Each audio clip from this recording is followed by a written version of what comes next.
Audience के तरफ में उपस्थित हमारे सभी भाइयों बहनों, प्रेस बंधु के भाइयों बहनों, लेडीज एंड जेंटलमैन, सबसे पहले तो मैं बीई को विश्वविद्यालय परिवार की तरफ से बहुत बहुत आभार व्यक्त करता हूं कि आज आपने इस 11th बिहार एंटरप्रेन्योर समिट में बिहार कृषि विश्वविद्यालय की तरफ से कुछ हमारे जो नवयुवक हैं उनके सामने अपनी बात रखने का मौका दिया।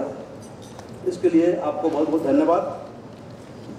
अभी जब हमारे साथी the honourable vice chancellor doctor Rameshwar Singh ji बोल रहे थे, उन्होंने पोल्ट्री और एनिमल साइंस, वेटरनरी साइंस के सेक्टर से बात कर रहे थे। हमारा बिहार कृषि विश्वविद्यालय प्रदेश का इकलौता कृषि विश्वविद्यालय है और हमारे पास कुल 10 कॉलेजेस, 14 रिसर्च इंस्टीट्यूशंस और 22 कृषि विज्ञान केंद्र जो कि बिहार की चारों जलवायु में क्षेत्र में उपस्थित है। इसलिए जो हमारा कृषि का क्षेत्र है बिहार के लिए, पूरे बिहार राज्य के लिए है। हम पूरे बिहार राज्य के लिए काम करते हैं। आप सभी जानते हैं कि आज़ादी के तुरंत बाद हम दूसरे देश के ऊपर निर्भर थे अन्न के लिए, अनाज के लिए,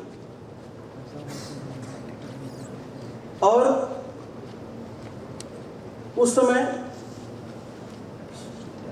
60वीं या 70वीं के दशक में ग्रीन रिवॉल्यूशन आता है और धीरे धीरे हम तमाम उस तकनीक और वैराइटीज को डेवलप करके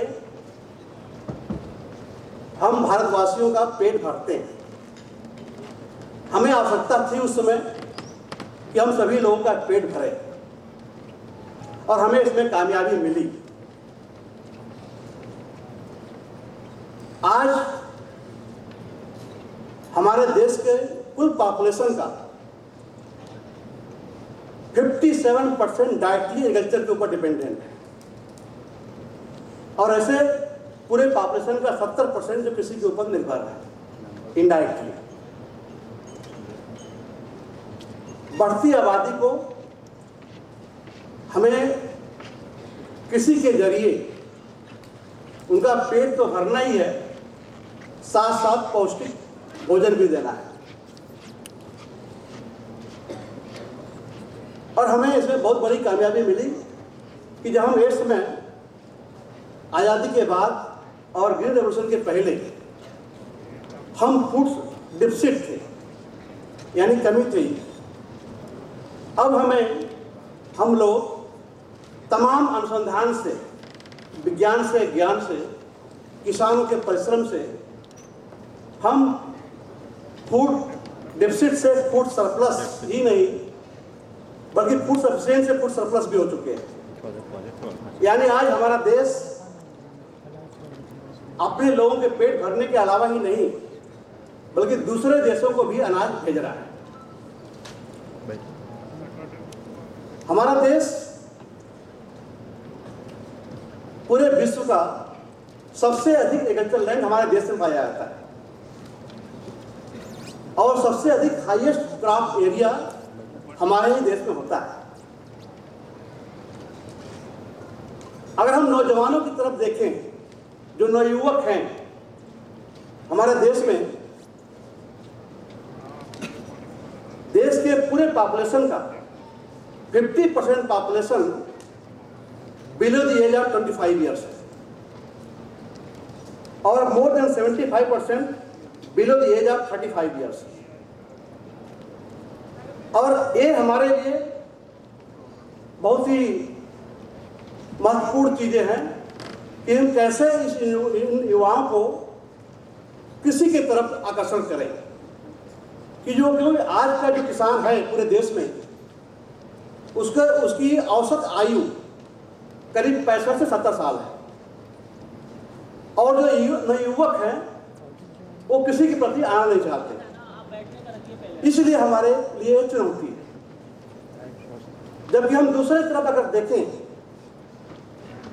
देश का एग्रीकल्चर सेक्टर ही एक ऐसा सेक्टर है जहां पे तमाम ऐसे आयाम हैं जहां पे आप सिर्फ रोजगार देने वाला नहीं, रोजगार लेने वाला नहीं, बल्कि रोजगार देने वाला बन सकते हैं।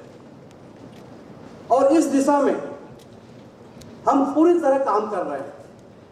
हमारे प्रदेश में जैसे कि बताया गया अभी, एक सेंट्रल कल्चरल यूनिवर्सिटी जो पूसा में है, और जो यूनिवर्सल साइंस यूनिवर्सिटी जो पटना में है, और हमारा जो है कल्चरल यूनिवर्सिटी है।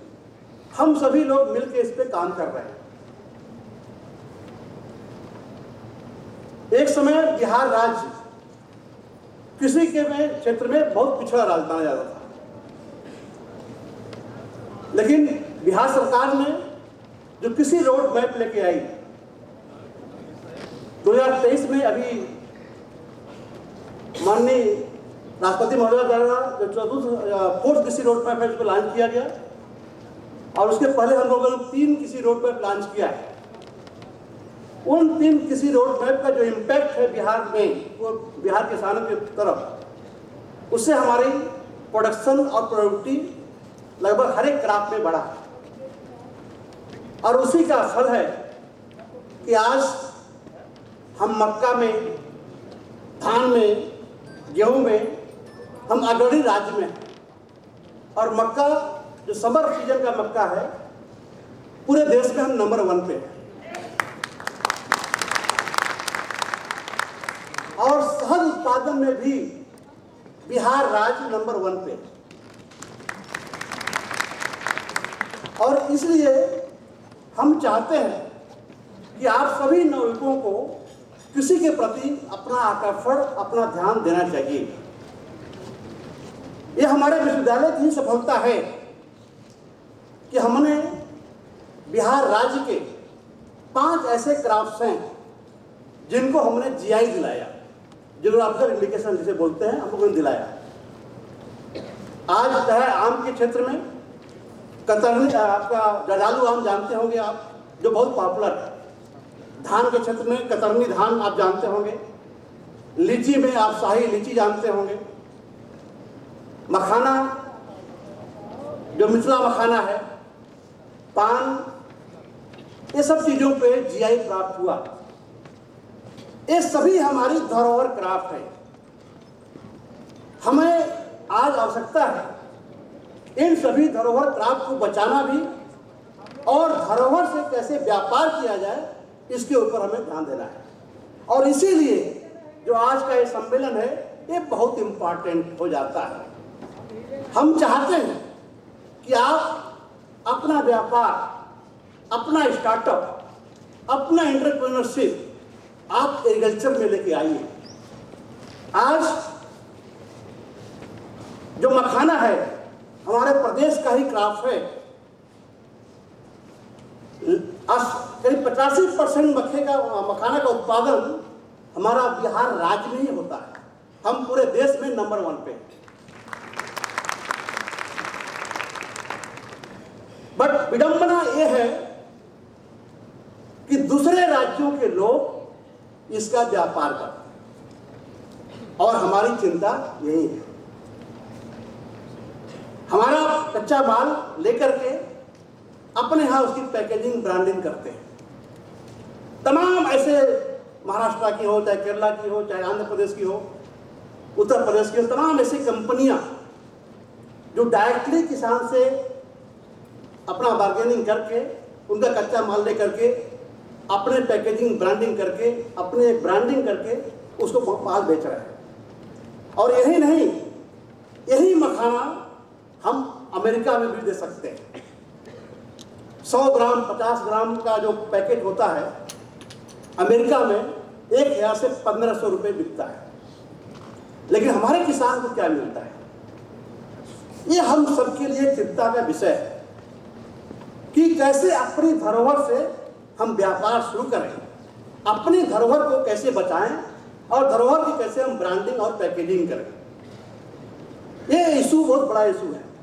और इसको देखते हुए अभी हमारे विश्वविद्यालय में पूरे राज्य से, राज्य के सभी जिलों से करीब 54 ऐसे क्राफ्ट और 54 ऐसे प्रोडक्ट्स हैं जिनकी हम लोगों ने पहचान की है हम उनका भी जीआई लेने जा रहे हैं। तो इसलिए हम ये चाहते हैं कि आप जैसे युवा हमारे विश्वविद्यालय से जुड़िए। हमारे यहाँ भी एक इंक्यूबेशन सेंटर है। हमारे आने के जस्ट पहले जितने भी स्टार्टअप थे सब बाहर के राज्यों को लेकर आगे चले आते थे, लेकिन पिछले वर्ष हमारा प्रयास ये था कि हमने लास्ट ईयर 11 स्टार्टअप दिया। 11 में से 9 स्टार्टअप हम बिहार के बच्चों को हमने दिया है। तो यही मैं चाहूँगा, समय शायद बहुत कम है, हमारे पीछे बता रहे हैं समय कम है, बहुत कुछ बोलने का आज इरादा था, टाइम बहुत कम मिला, सबसे लास्ट में मुझे टाइम मिला। और मैं चाहता था कि मैं चाहूँगा बीई के लोगों से कि एक बार एक विधिवत एक लेक्चर एग्रीकल्चर के ऊपर रखा जाए। मैं आऊँगा, अपनी जानकारी लेकर के आप लोगों से शेयर करूँगा। और मैं ज़्यादा समय नहीं, क्योंकि मैं शायद नेक्स्ट स्पीकर तैयार हैं। मैं इन्हीं शब्दों के साथ एक बार पुनः आपके बीई के लोगों को, आप सभी लोगों को बहुत बहुत आभार व्यक्त करता हूँ और उम्मीद करता हूँ कि आप सभी लोग जितने नवयुवक यहाँ बैठे हुए हैं, आप रोजगार की तरफ न भाग करके रोजगार देने वाला बनेंगे, ऐसी हमारी मनोकामना है। धन्यवाद।